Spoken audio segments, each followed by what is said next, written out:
बिस्मिल्लाहिर्रहमानिर्रहीम। अस्सलामुअलैकुम dear first year class के स्टूडेंट आज के लेक्चर में हम लोग सॉल्यूशन फाइंड करेंगे क्वेश्चन पेपर ऑफ मैथमेटिक्स का, जो कि फेडरल बोर्ड का पेपर है 2025 के एनुअल एग्ज़ाम का। स्टूडेंट, जो लास्ट लेक्चर था उसमें हमने इस पेपर का जो सेक्शन बी है उसका क्वेश्चन नंबर 2 का पार्ट 4 तक कर लिया था।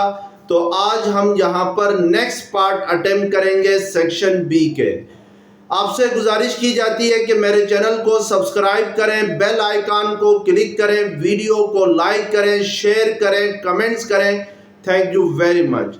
तो आइए देखते हैं कि सेक्शन बी का क्वेश्चन नंबर 2 का पार्ट 5 क्या है।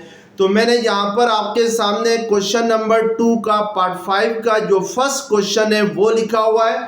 तो पार्ट 5 का फर्स्ट क्वेश्चन है, without drawing graph find range, amplitude, period and frequency of the function y is equal to -4 cos 7x minus pi है। स्टूडेंट, आपसे क्वेश्चन में ये कह रहा है कि ग्राफ को ड्रा किए बगैर आपने जो गिवन फंक्शन है y is equal to -4 cos 7x minus pi है, इसकी रेंज फाइंड करनी है, इसका एम्पलीट्यूड फाइंड करना है, इसका पीरियड फाइंड करना है। पीरियड मींस के जो टाइम पीरियड होगा वो फाइंड करना है, एंड फ्रीक्वेंसी इसकी फाइंड करनी है। तो सबसे पहले हम इस फंक्शन की रेंज फाइंड करते हैं। तो रेंज इसकी क्या होगी ये चेक करते हैं। उसके लिए स्टूडेंट हम चेक करेंगे कि हमारे पास जो फंक्शन है, यानी जो गिवन फंक्शन है, उसमें ट्रिग्नोमेट्रिक फंक्शन कौन सा गिवन है। तो यहाँ पर आपको नजर आ रहा है कि जो ट्रिग्नोमेट्रिक फंक्शन गिवन है वो है cos 7x माइनस पाई है। तो हम रेंज इसको देखते हुए फाइंड करेंगे। तो हमने अपनी बुक में पढ़ा हुआ है कि cos की जो रेंज होती है वो -1 से लेकर +1 तक होती है। इट मींस कि जो cos जो होता है, cos की रेंज जो होती है वो greater than or equal to -1 होती है, less than or equal to 1 होती है। This is the range of the cos function. Another words हम कह सकते हैं कि रेंज ऑफ cos इज, यानी जो रेंज ऑफ cos x है वो -1 से लेकर +1 तक होती है। जब भी स्टूडेंट किसी इंटरवल में ये स्क्वायर ब्रैकेट्स यूज होती हैं तो इट मींस के जो बाउंड्री वैल्यूज होती हैं -1 और +1 भी इसकी रेंज में शामिल होती हैं। तो अब हमने यहाँ पर इस डेफिनेशन को यूज करते हुए -4 cos 7x माइनस पाई की रेंज फाइंड करनी है। तो इसके लिए पहले हम जरा cos 7x माइनस पाई की रेंज फाइंड करेंगे। तो स्टूडेंट यहाँ पे ये याद रखें कि एंगल जो भी हो, एंगल पे डिपेंड नहीं करता है, एंगल कुछ भी हो, तो जो cos की रेंज होती है वो greater than or equal to -1 होती है, less than or equal to +1 होती है। तो इट मींस के cos 7x माइनस पाई की रेंज होगी वो -1 से लेकर +1 तक होगी। अब हमने -4 into cos 7x minus pi की रेंज फाइंड करनी है। तो उसके लिए हम इस इनइक्वालिटी के दोनों साइड पे, हर साइड पे, सॉरी 3 साइड्स हैं, तीनों साइड्स पे हम लोग -4 के साथ मल्टीप्लाई करेंगे। तो यहाँ पर मैं क्या करता हूँ, मल्टीप्लाइंग -4 बाय दिस इनइक्वालिटी, यानी इस इनइक्वालिटी को -4 के साथ मल्टीप्लाई करेंगे। लेकिन -4 से मल्टीप्लाई करने से पहले ये बात याद रखें स्टूडेंट कि जब भी किसी इनइक्वालिटी को -4 से मल्टीप्लाई करते हैं या नेगेटिव नंबर से मल्टीप्लाई करते हैं तो उससे इनइक्वालिटी चेंज हो जाती है। जैसे मैं अगर आपके सामने लेट्स सपोज लिखता हूं 7 इज लेस देन -9, अगर मैं इस इनइक्वालिटी के दोनों साइड पे -2 के साथ मल्टीप्लाई करूं, यानी 7 को भी -2 से मल्टीप्लाई करूं और 9 को भी -2 से मल्टीप्लाई करूं, तो ये जो इनइक्वालिटी है लेस देन की ये चेंज हो जाएगी। यानी 7 इंटू -2 क्या होगा, -14, 9 इंटू -2 क्या होगा, -18 होगा, -14 इज ग्रेटर देन -18 होगा। तो इट मीन्स कि जब भी किसी इनइक्वालिटी के दोनों साइड पे या दोनों साइड पे किसी नेगेटिव नंबर से मल्टीप्लाई करते हैं तो उससे इनइक्वालिटी चेंज होती है। अब इस इनइक्वालिटी को हमने -4 के साथ मल्टीप्लाई करना है, तो -1 को भी -4 से मल्टीप्लाई करेंगे। ये जो इनइक्वालिटी है less than or equal to, ये चेंज होके क्या हो जाएगी, greater than or equal to हो जाएगी। और cos 7x माइनस पाई के साथ भी -4 मल्टीप्लाई होगा और इस 1 के साथ भी -4 मल्टीप्लाई होगा। इससे इनइक्वालिटी जो less than or equal to थी वो greater than or equal to में चेंज हो जाएगी। अब -1 इंटू -4 क्या होगा, +4 होगा और greater than or equal to -4 cos 7x minus pi होगा and greater than or equal to -4 होगा। तो इट मींस के -4 into cos 7x minus pi is less than or equal to 4 है, greater than or equal to -4 है। तो इस inequality को मैं इस तरीके से भी लिख सकता हूं, -4 into cos 7x minus pi is greater than or equal to 4 है, less greater than or equal to 4 है, यानी ये -4 है, sorry, greater than or equal to -4 है, less than or equal to क्या है, +4 है। तो इट मींस के -4 into cos 7x minus pi की जो रेंज होगी वो आपके पास क्या होगी, वो -4 से लेकर +4 तक होगी। तो this is the range of the cos -4 into cos 7x minus pi आ जाएगी। अब सेकंड स्टेप में हमने इसका एम्पलीट्यूड फाइंड करना है, यानी एम्पलीट्यूड किससे कहते हैं स्टूडेंट, के maximum displacement from the mean position is called amplitude. यानी किसी वाइब्रेटरी मोशन में या सिंपल हार्मोनिक मोशन में जो मैक्सिमम डिस्प्लेसमेंट कवर होता है from the mean position, that is called amplitude. जब आपका -4 इंटू cos 7x माइनस पाई को ग्राफ के ऊपर ड्रा करेंगे तो आपके पास जो ग्राफ आएगा वो सिंपल हार्मोनिक मोशन वाला ग्राफ आएगा। तो इट मीन्स कि सिंपल हार्मोनिक मोशंस में जो मैक्सिमम डिस्प्लेसमेंट होता है तो उसको हम क्या कहते हैं, उसको हम कहते हैं एम्पलीट्यूड। तो इट मीन्स कि ये जो y की एम्पलीट्यूड फाइंड करने के लिए हम चेक करेंगे कि y मैक्सिमम कहां पर होता है। तो y किसके इक्वल है, -4 into cos 7x minus pi है। तो इट मीन्स कि ये जो फंक्शन है -4 इंटू cos 7x माइनस पाई, ये मैक्सिमम होगा जहां पर cos 7x माइनस पाई क्या हो, मिनिमम हो। यानी हम कह सकते हैं कि y is maximum where cos 7x minus pi will be minimum. यानी जहां पर cos 7x माइनस पाई मिनिमम हो वहां पर y क्या होगा, मैक्सिमम होगा।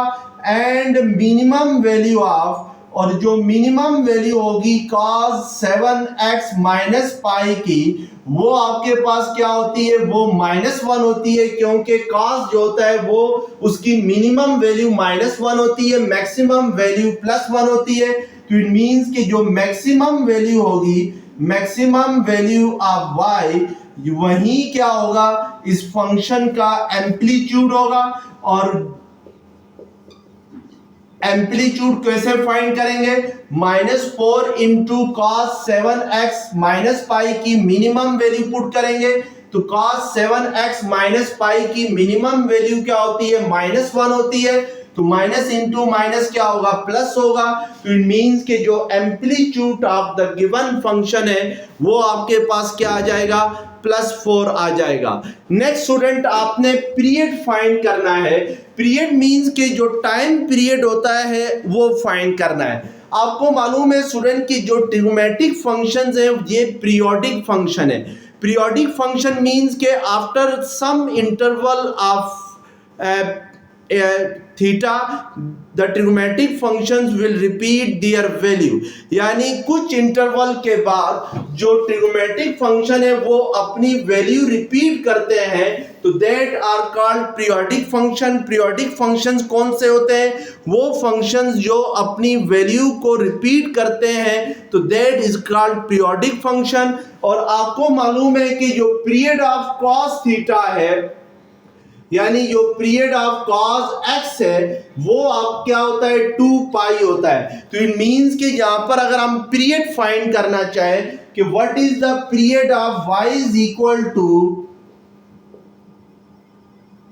यानी टाइम पीरियड, तो पीरियड फाइंड करने के लिए हमें पता है कि जो पीरियड ऑफ कॉस है वो क्या है, वो 2 पाई है। तो इट मींस के कॉस जो होता है, कॉस के एंगल में अगर 2 पाई ऐड करेंगे तो कॉस की वैल्यू क्या होगी, रिपीट होगी।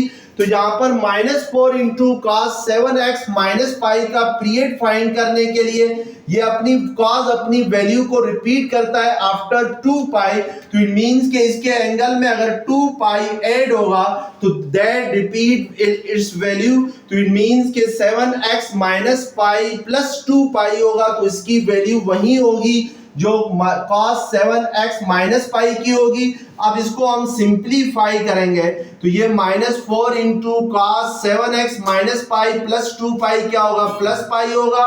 तो इट मींस कि ये -4 cos 7x प्लस पाई में अगर 7 कॉमन ले लेते हैं तो ये x प्लस पाई बाई 7 आ जाएगा।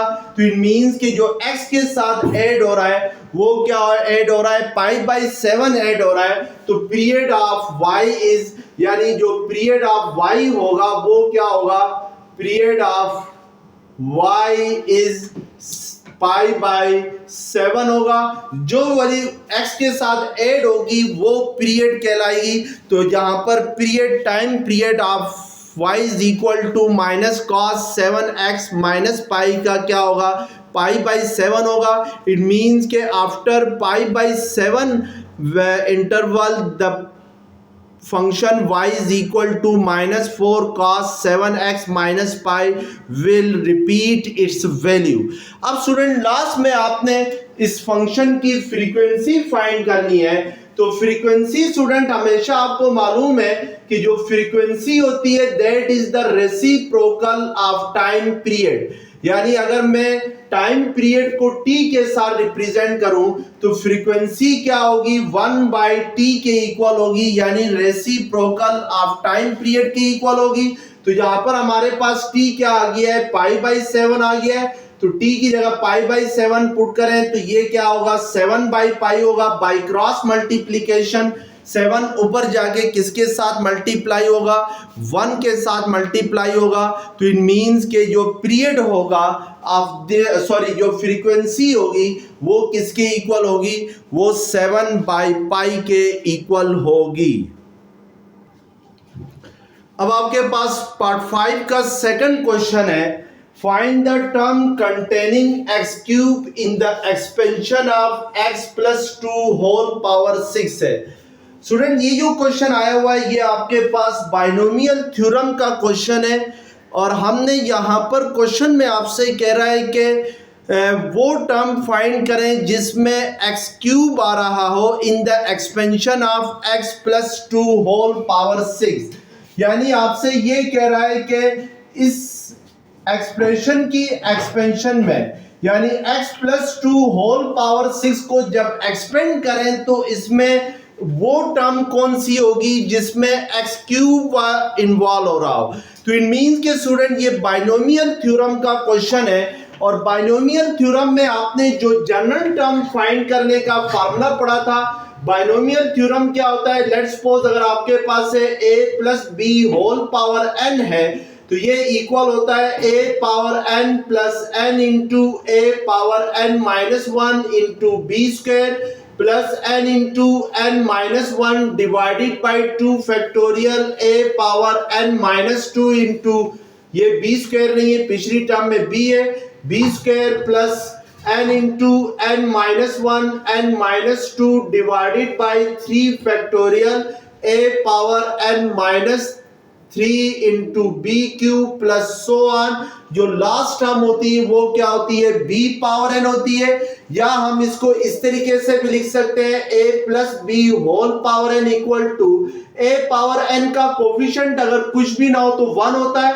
1 को आप कॉम्बिनेशन की फॉर्म में लिखें तो n कॉम्बिनेशन 0 होता है। ये जो सिंबल है student n and 0, this shows combination and this is the combination of n and 0 आएगा। इसको पढ़ेंगे n कॉम्बिनेशन 0 प्लस ये जो n है इसको हम n कॉम्बिनेशन 1 भी लिख सकते हैं और a power n minus 1 into b as it is आएगा।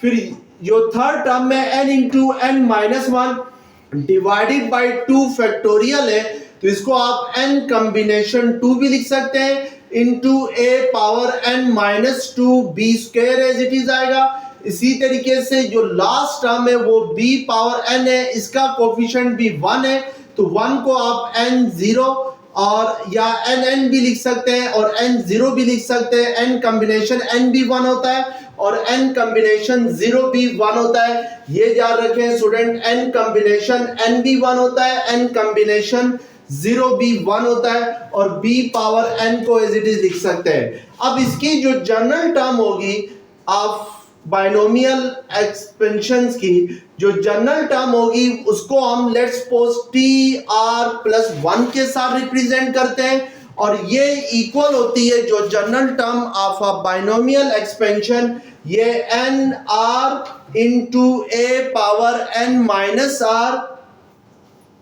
इंटू बी पावर आर होती है। जैसे अगर मैं लेट्स सपोज आर को वेरी करता जाऊं, यानी आर अगर मैं 0 रखूंगा तो फर्स्ट टर्म का कोफिशिएंट आएगा, a power n minus r है तो r 0 रखा हुआ है तो a पावर n आ जाएगा, b पावर 0 आ जाएगी तो b पावर 0 1 आता है।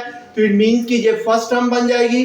n को 1 रखेंगे तो सेकंड टर्म बन जाएगी, r को 1 रखेंगे तो सेकंड टर्म बन जाएगी, r को 2 रखेंगे तो थर्ड टर्म बन जाएगी। तो this is the general term of a binomial expansion. इस जनरल टर्म को हम यूज करते हुए यहाँ पर हम जस्ट वो टर्म फाइंड करेंगे जिसमें x क्यूब इन्वॉल्व हो रहा हो। तो अब हम इसको कंपेयर करेंगे, general term compare it with, यानी इसको हम कंपेयर करेंगे जो गिवन हमारे पास एक्सप्रेशन है इसको कंपेयर करेंगे with a plus b whole power n के साथ। इसके साथ कंपेयर करें तो a हमारे पास क्या है, x है, b क्या है 2 है और n क्या है 6 है।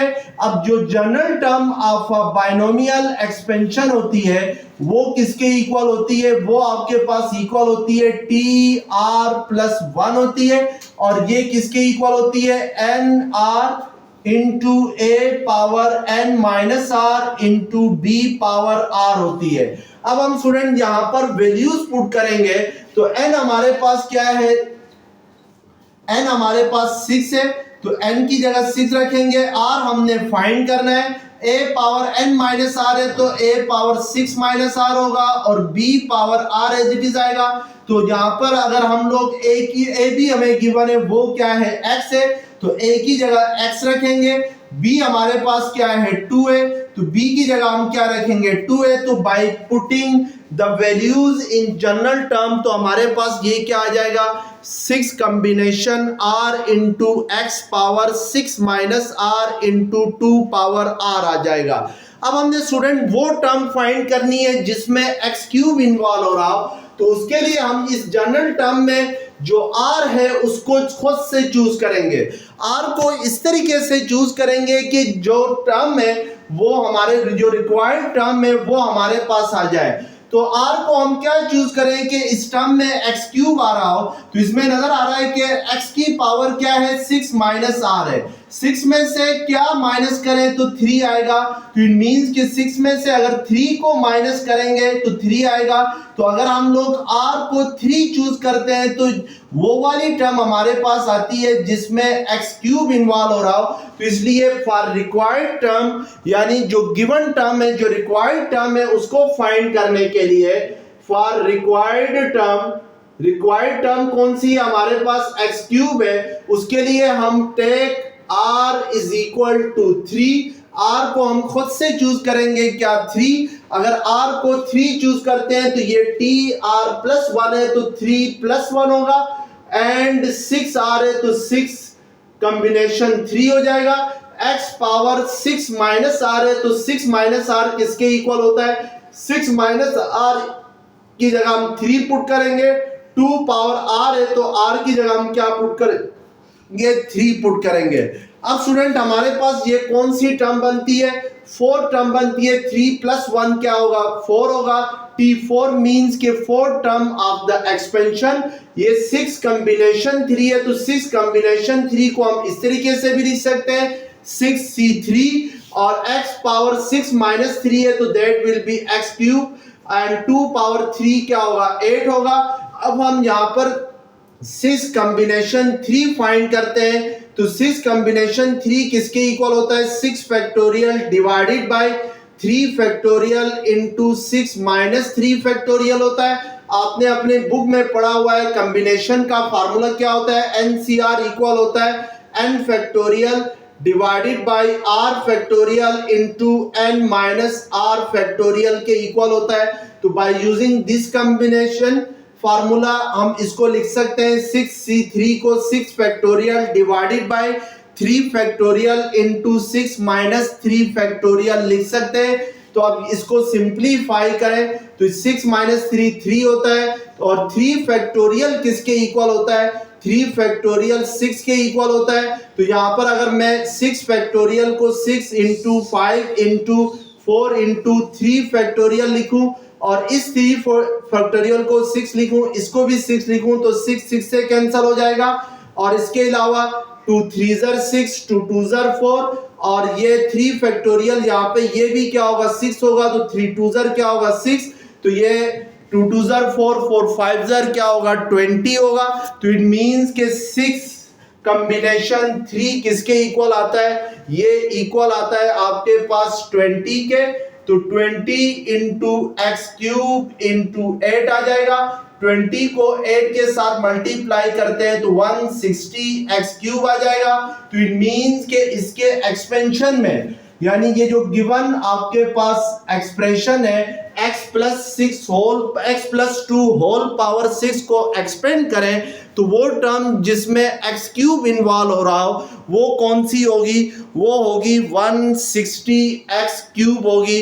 तो इस तरीके से हम वो टर्म फाइंड करेंगे by using the general term of the binomial expansion, यानी बाइनोमियल एक्सपेंशन की जनरल टर्म को यूज करते हुए, यानी TR+1 is equal to n combination r into a power n minus r into b power r को use करते हुए, हम जनरल टर्म को यूज करते हुए वो टर्म फाइंड करेंगे जिसमें x क्यूब इन्वॉल्व हो रहा हो। अब पार्ट 6 का फर्स्ट क्वेश्चन आपके सामने लिखा हुआ है, in an arithmetic sequence the fifth term is 15 and the 12th term is 50, find। Part A है common difference and part B है first term of the sequence. Student question में आपसे कह रहा है कि एक अरिथमेटिक सीक्वेंस है जिसकी फिफ्थ टर्म जो है वो 15 के इक्वल है और उसकी 12th टर्म जो है वो 50 के इक्वल है। आपसे कह रहा है पार्ट ए में इस अरिथमेटिक सीक्वेंस का कॉमन डिफरेंस क्या होगा, और पार्ट बी में आपसे पूछ रहा है कि what is the first term of the sequence होगा। हम स्टूडेंट यहाँ पर पहले ये देखते हैं कि general term of an arithmetic sequence क्या होती है, यानी किसी अरिथमेटिक सीक्वेंस की जो जनरल टर्म होती है वो किसके इक्वल होती है। जनरल टर्म को हम ए एन के साथ रिप्रेजेंट करते हैं और ए एन इक्वल होता है A1 plus n minus 1 into d के इक्वल होता है। अब यहाँ पर हमारे पास A1 जो है that is the first term of the arithmetic sequence है, यानी A1 किसको शो करता है, फर्स्ट टर्म को शो करता है, और जो D है वो क्या होता है, वो कॉमन डिफरेंस होता है। D common difference of arithmetic sequence को शो करता है, और जो n है that is the number of term, यानी जो टर्म है उसको शो करता है। फर्स्ट टर्म होगी तो n1 होगा, सेकंड टर्म होगी तो n2 होगा, थर्ड टर्म होगी तो n3 होगा। अब हम स्टूडेंट यहाँ पर इस जनरल टर्म के फार्मूले को यूज करते हुए फर्स्ट टर्म और कॉमन डिफरेंस फाइंड करेंगे। तो हम सबसे पहले ये देखेंगे कि हमें गिवन क्या है। गिवन यह है कि fifth term of the arithmetic sequence is 15 है, यानी A5 हमारे पास क्या है 15 है। और इसके अलावा जो 12th टर्म है वो किसके इक्वल है, वो 50 के इक्वल है, यानी A12 क्या है 50 है। तो इन दोनों वैल्यूज की मदद से हम कॉमन डिफरेंस फाइंड करेंगे और इसके अलावा फर्स्ट टर्म फाइंड करेंगे। तो सबसे पहले स्टूडेंट हम यहाँ पे A5 की बाय डेफिनेशन A5 किसके इक्वल होगा, यानी हमारे पास an किसके इक्वल है, A1 plus n minus 1 into D है। अगर इसमें मैं n5 लेता हूं तो फिर A5 किसके इक्वल होगा, A5 इक्वल होगा A1 plus 5 minus 1 into d होगा, which is equal to A1 plus 4d आएगा। A5 तो इट मीन्स के बाय डेफिनेशन अगर A5 को लिखा जाए तो A5 किसके इक्वल होता है, A1 plus 4d is equal to 15 आएगा। इसको हम इक्वेशन 1 का नाम देंगे। और A12 को लिखूं तो इसमें जो जनरल टर्म है इसमें n की जगह 12 ले लूंगा, तो ये A1 plus 12 minus 1 into d is equal to 50 आएगा। तो ये आपके पास A1 plus 11d is equal to 50 आएगा। इसको मैं इक्वेशन 2 का नाम देता हूं। अब इन दोनों इक्वेशन की मदद से हम फर्स्ट टर्म और कॉमन डिफरेंस फाइंड करेंगे। तो पार्ट ए में उसने हमसे कहा हुआ है कि what is the common difference, यानी पार्ट ए में हमने कॉमन डिफरेंस यानी डी फाइंड करना है। डी फाइंड करने के लिए हम इक्वेशन 1 को सब्ट्रैक्ट करेंगे, सब्ट्रैक्ट फ्रॉम 1 फ्रॉम 2, यानी इक्वेशन 1 को इक्वेशन 2 से सब्ट्रैक्ट करते हैं तो इक्वेशन 2 हमारे पास क्या है, A1 plus 11d is equal to 50 है और ये A1 plus 4d is equal to 15 है। जब सब्ट्रैक्ट करते हैं तो हमें पता है कि सेकंड इक्वेशन के साइन चेंज होंगे, तो ये प्लस माइनस होगा, प्लस माइनस होगा, ये A1 और माइनस A1 कैंसल। 11 माइनस 4 किसके इक्वल होगा, 11 माइनस 4 इक्वल होगा 7d के, यानी ये 7d आएगा। 50 माइनस 10 करते हैं तो ये क्या आ जाएगा 35 आ जाएगा। तो इट मींस कि यहां से d किसके इक्वल आएगा, 7d इज इक्वल टू 35 है, तो d इज इक्वल टू आएगा 35 बाई 7, 7 5 जा 35, तो इट मींस कि d हमारे पास इक्वल आएगा 5 के, यानी जो कॉमन डिफरेंस है वो हमारे पास क्या आ जाएगा 5 आ जाएगा। अब फर्स्ट टर्म फाइंड करते हैं। तो फर्स्ट टर्म फाइंड करने के लिए हम d की वैल्यू पुट करते हैं। Put d is equal to 5 in equation 1। Equation 1 में d की जगह 5 पुट करते हैं तो इक्वेशन 1 हमारे पास क्या है, A1 plus 4d is equal to 15 है। तो हम d की जगह यहाँ पर 5 पुट करेंगे तो A1 plus 4 into 5 is equal to 15 आएगा। A1 plus 4 5 20 is equal to 15। A1 equal आएगा 15 माइनस 20, तो which is equal to minus 5 आएगा। तो इट मीन्स के A1 की वैल्यू हमारे पास क्या आ जाएगी, 5 आ जाएगी। यानी जो सेकंड पार्ट में फर्स्ट टर्म है वो माइनस 5 है और जो कॉमन डिफरेंस है वो आपके पास क्या है, प्लस 5 है। तो इस तरीके से आपने कॉमन डिफरेंस और first term of the sequence find करनी है by using general term of an arithmetic sequence. और किसी भी अरिथमेटिक सीक्वेंस की जनरल टर्म किसके इक्वल होती है, an इक्वल होती है A1 plus n minus 1 into d होती है। तो इसको यूज करते हुए आपने ये फाइंड करना है। अब आपके पास पार्ट 6 का सेकंड क्वेश्चन लिखा हुआ है, verify 1 plus sine 2 theta plus cos 2 theta divided by 1 plus sine 2 theta minus cos 2 theta is equal to cot theta. Student जब भी क्वेश्चन में आपके सामने ये आ जाए वेरीफाई आर शो दैट, तो इट मींस कि आपने लेफ्ट हैंड साइड को राइट हैंड साइड के इक्वल प्रूव करना है। तो हम यहाँ पर लेफ्ट हैंड साइड लेते हैं और उसको राइट हैंड साइड के इक्वल प्रूव करते हैं। तो लेफ्ट हैंड साइड हमारे पास है 1 plus sine 2 theta plus cos 2 theta divided by 1 plus sine 2 theta minus cos 2 theta है। अब स्टूडेंट हम इसको सिंप्लीफाई करते हैं by using the double angle identities. आपने अपनी बुक में डबल एंगल आइडेंटिटीज पढ़ी हुई है। Bye double angle identity sign 2 theta किसके इक्वल होता है? 2 sine theta into cos theta के इक्वल होता है। और cos 2 थीटा किसके इक्वल होता है? cos 2 थीटा इक्वल होता है cos square theta minus sine square theta के इक्वल होता है। या आप कह सकते हैं cos 2 थीटा इक्वल होता है 2 cos स्क्वायर थीटा माइनस 1 के इक्वल होता है। या आप cos 2 थीटा को इक्वल लिख सकते हैं 1 माइनस 2 साइन स्क्वायर थीटा के इक्वल होता है। यानी cos 2 थीटा के ये तीनों फार्मूलाज होते हैं। हमने इन फार्मूलाज को यूज करते हुए सिंप्लीफाई करके लेफ्ट हैंड साइड को राइट हैंड साइड के इक्वल प्रूव करना है। तो हम सबसे पहले यहां पर नॉमिनेटर में 1 प्लस साइन 2 थीटा है, तो साइन 2 थीटा को मैं क्या लिख सकते हो? 2 sine theta into cos theta लिख सकते हैं हम लोग। और इसके अलावा ये जो cos 2 थीटा है इसको हम स्टूडेंट क्या लिख सकते हैं? 1 माइनस 2 साइन स्क्वायर थीटा भी लिख सकते हैं और 2 cos स्क्वायर थीटा माइनस 1 भी लिख सकते हैं। तो यहां पर हम कौन सा यूज करें इन दोनों में से? तो उसके लिए आपने ये वाला फार्मूला यूज करना है cos 2 theta is equal to 2 cos square theta minus 1, क्योंकि अगर ये यूज करेंगे तो प्लस और माइनस 1 आपस में कैंसल आउट हो जाएंगे और आपको सिंप्लीफिकेशन में आसानी हो जाएगी। तो इसलिए हम 2 cos स्क्वायर थीटा माइनस 1 लिखते हैं cos 2 थीटा को।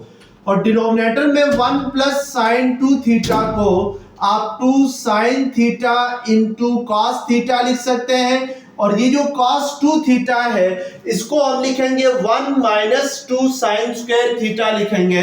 तो 1 माइनस 2 साइन स्क्वायर थीटा नहीं, आपने सेकंड फार्मूला यूज करना है। cos 2 theta is equal to 2 cos square theta minus 1 के इक्वल होता है। तो हम सेकंड फार्मूला यूज करके हम इसको क्या करेंगे? सिंप्लीफाई करेंगे। सेकंड फार्मूला इसलिए यूज किया है स्टूडेंट, अगर सेकंड फार्मूला यूज करें तो ये -1 और +1 क्या हो जाते हैं? कैंसल हो जाते हैं और सिंप्लीफिकेशन में आसानी हो जाती है। अब हमारे पास जो रिमेनिंग वैल्यूज होंगी नॉमिनेटर में वो होंगी 2 sine theta cos theta plus 2 cos square theta. और डिनोमिनेटर में क्या रह जाएगा? 2 sine theta cos theta plus, और सॉरी एक गलती हो गई है स्टूडेंट कि डिनोमिनेटर में ये वाला साइन माइनस का है, ये साइन माइनस का है, तो हम डिनोमिनेटर में फिर ये फार्मूला यूज नहीं करेंगे बल्कि ये वाला फार्मूला यूज करेंगे। 1 minus 2 sine square theta use करेंगे क्योंकि -1 और +1 कैंसल आउट हो जाएंगे।